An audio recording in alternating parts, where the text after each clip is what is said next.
10 primeiros hackers antes da invenção do computador doméstico. Os hackers existem há muito mais tempo do que você imagina. Não começou com a internet, as pessoas têm quebrado códigos e invadido redes por tanto tempo quanto possível. Muito antes dos computadores, os hacks já existiam, invadindo redes telefônicas, máquinas de cartão perfurado e até mesmo telégrafos. Alguns hackers empregaram suas habilidades para obter lucro, enquanto outros o fizeram para fins mais altruístas. E, claro, alguns hackeados pela tradição consagrada de pregar peças em outros. Neste vídeo você irá ver os 10 hackers antes da invenção do computador, mas, antes, deixe seu like, se inscreva no canal, e compartilhe o vídeo. 10. Neville Maskelyne. Hackeado uma demonstração de telégrafo sem fio. No segundo em que se tornou fisicamente possível hackear algo, alguém o fez. O nome dessa pessoa era Neville Maskelyne, o primeiro hacker da história, e ele apareceu muito mais cedo do que você poderia esperar. Ele invadiu uma demonstração telegráfica ao vivo em 1903. Maskelyne nem esperou que os telégrafos sem fio fossem colocados no mercado, ele invadiu uma das primeiras demonstrações. Seu criador, Guglielmo Marconi, estava fazendo uma apresentação para mostrar como funcionava. Marconi queria provar ao público que seus telégrafos sem fio eram seguros e que tudo o que eles enviassem seria totalmente privado. Quando a apresentação começou, seu telégrafo começou a emitir uma mensagem estranha. Primeiro, ele apenas emitia a palavra ratos repetidamente. Então ele começou a socar uma limerick.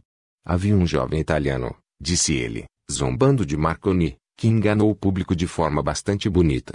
Marconi foi humilhado publicamente. Ele não teve que esperar muito, porém, para descobrir quem estava por trás disso. Maskelyne escreveu um artigo se gabando do que havia feito. Ele tinha feito isso, ele insistiu, para o bem público. Eles precisavam saber que, se fossem começar a enviar mensagens sem fios, suas informações não permaneceriam privadas. 9. René Carmille. Invadiu o banco de dados nazista de judeus franceses, 1940. René Carmille foi considerado o primeiro hacker ético da história e é seguro dizer que ele ganhou o título. Ele era um membro da resistência na França ocupada pelos nazistas, e sua invasão salvou milhares de vidas judias. Carmille era um especialista em computadores com cartões perfurados que possuía as máquinas que o governo de Vichy, na França, usava para processar informações. Quando os nazistas assumiram o controle, ele descobriu que estavam usando máquinas de cartões perfurados para processar e rastrear judeus e se ofereceu para deixá-los usar suas máquinas. Carmille não era um antissemita zeloso, ele tinha um plano. Ele hackeava seus próprios computadores para que, independentemente do que os nazistas colocassem no arquivo de alguém, nunca rotulassem ninguém de judeu. Ele conseguiu convencer os nazistas de que não sabia porque as máquinas não funcionavam há bons 2 anos. Quando descobriram o que ele tinha feito, porém, fizeram Carmille sofrer. Em 1944, os nazistas arrombaram sua porta e o enviaram para o campo de concentração brutal de Dachau. O hacking de Carmille o matou, mas uma vida era um pequeno preço a pagar. Quando os nazistas o pegaram, ele já havia salvado milhares de vidas. 8. David Condon.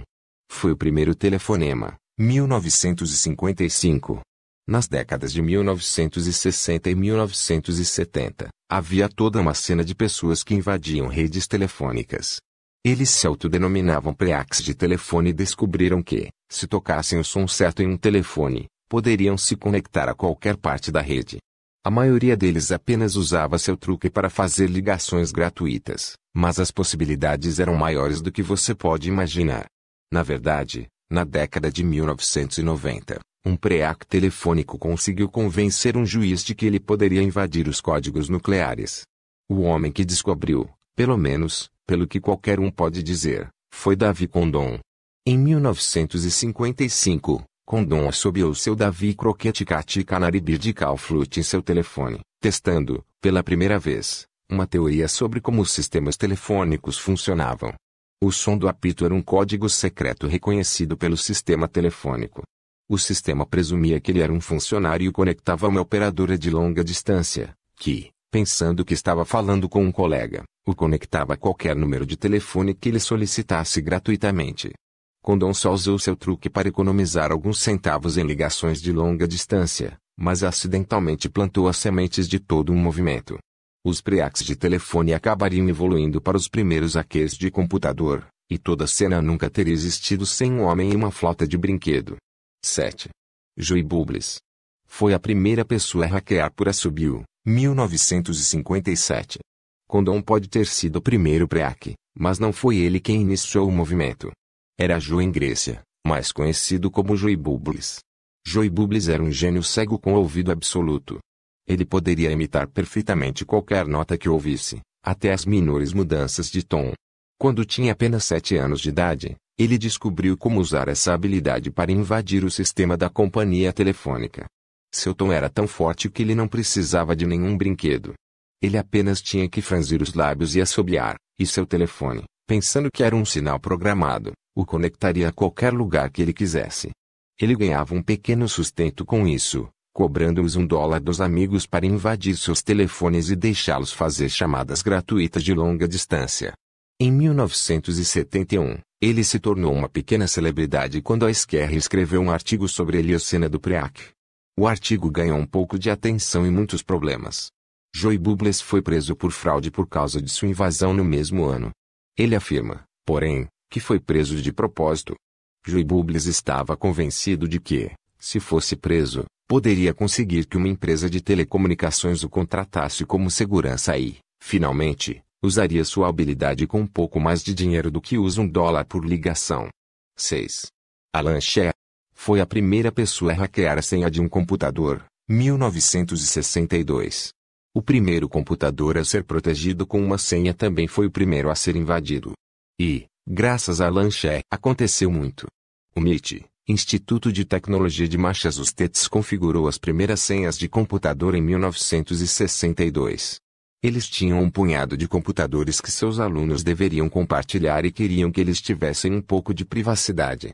Então, eles fizeram os alunos entrarem nos computadores com uma senha, e, para evitar que eles monopolizassem as máquinas, colocaram um limite de tempo diário de 4 horas em cada conta. Um dos alunos, Alan Shea, se cansou do limite de tempo muito.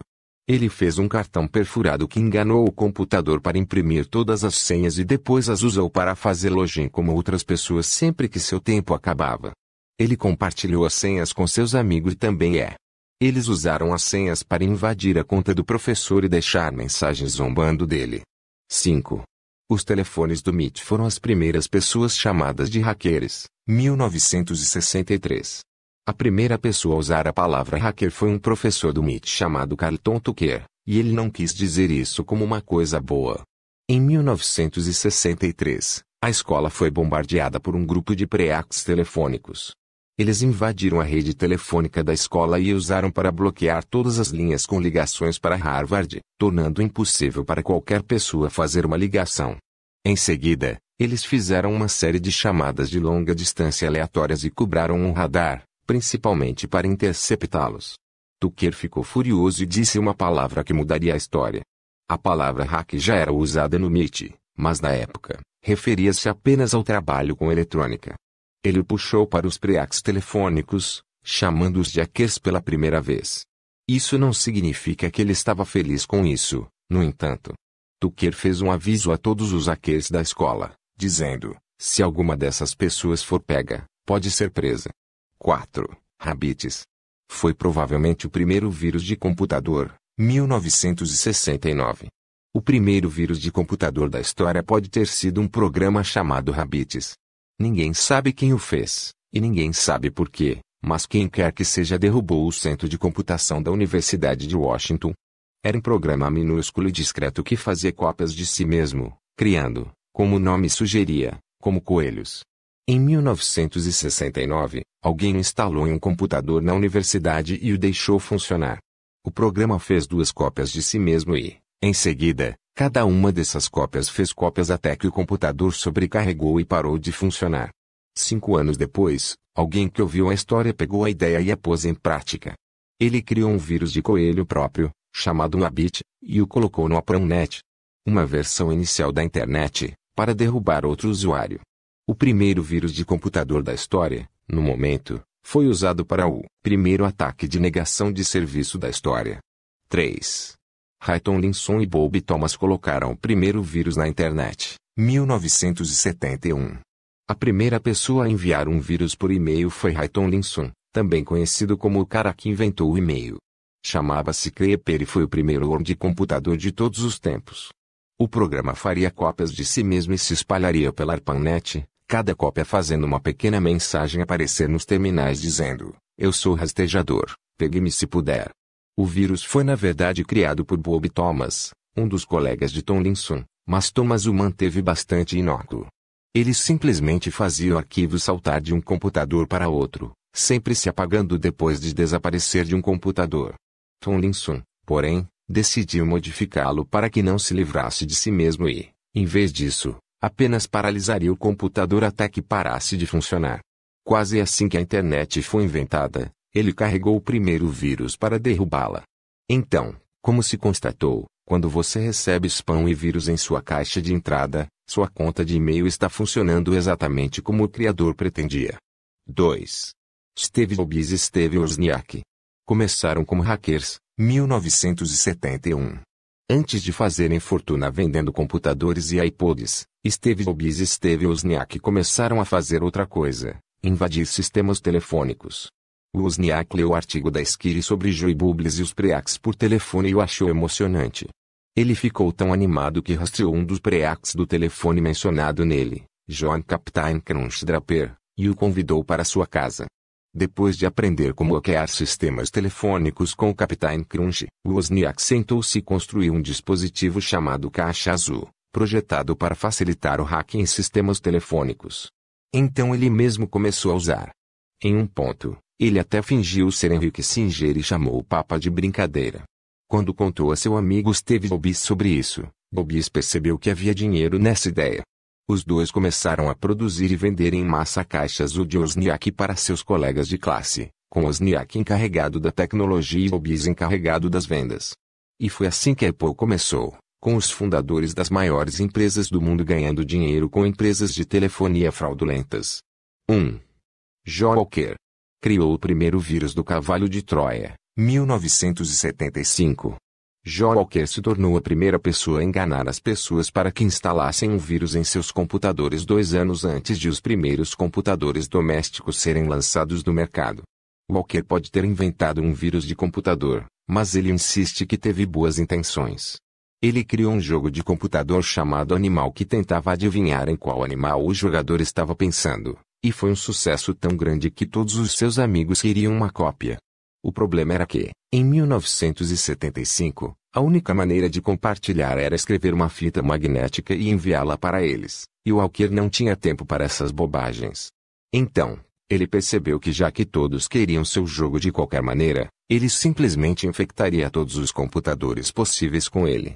Ele atualizou seu jogo para que, enquanto as pessoas o jogassem, ele secretamente fizesse cópias de si mesmo em todos os diretórios que encontrasse. Isso significava que ele se copiava nos diretórios de outros usuários e em qualquer fita inserida no computador. E se você pegasse aquela fita e a colocasse em um computador diferente, ela também se infectaria com o jogo de Walker. Agora, se alguém pedisse a Walker uma cópia do animal, ele poderia dizer a eles para checar o computador. Quer eles soubessem ou não, provavelmente tinham uma cópia. Walker insiste que fez isso pela bondade de seu coração. Bem, isso é para que as pessoas saibam, em suas palavras, o que poderia ter acontecido se eu não fosse um cara legal. Então, talvez ele tenha feito isso em parte por causa da bondade de seu coração e em parte para ensinar o mundo a teme. Lu. Se você gostou do vídeo, deixe seu like, se inscreva no canal, e compartilhe o vídeo.